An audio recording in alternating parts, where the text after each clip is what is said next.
find the exact value. Arc cosine root 2 over 2. Well, don't get intimidated by this. This means inverse cosine of root 2 over 2. So remember, when we see that, we are looking for the angle. When we see this, we're looking for the angle. Well, I know that inverse cosine has a range of values for the angle between 0 radians and pi radians. In other words, I'm stuck in quadrant 1 and quadrant 2 for reasons we've talked about. Well, all students take calculus. All star Tim Curran. Where is cosine positive? This is a ratio, guys. Label it. It's a ratio. Where is the ratio positive for cosine? Cosine is the x.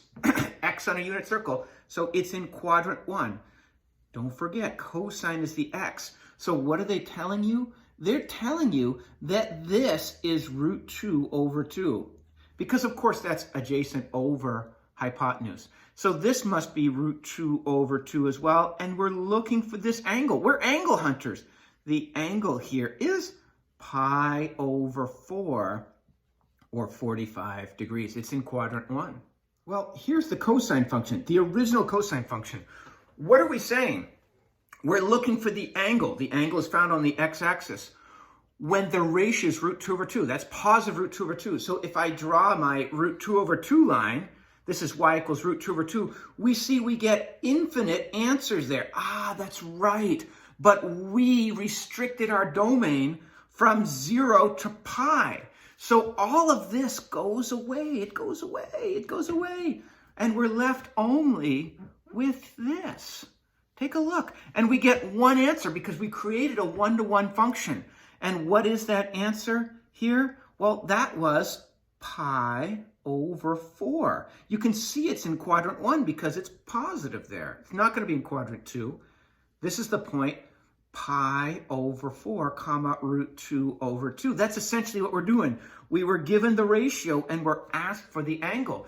Of the infinite answers, your calculator picks this one because it's looking only in this restricted domain from 0 to pi on that original graph. Inverse cosine negative 1. Well, I know that means the same as arc cosine of negative 1. And because I see this, I say to myself, you're looking for the angle.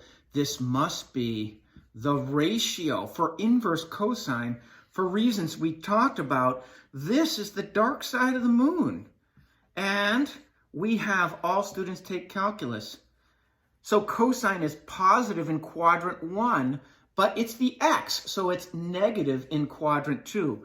So which angle gives us a ratio negative 1? Right here. The angle is pi.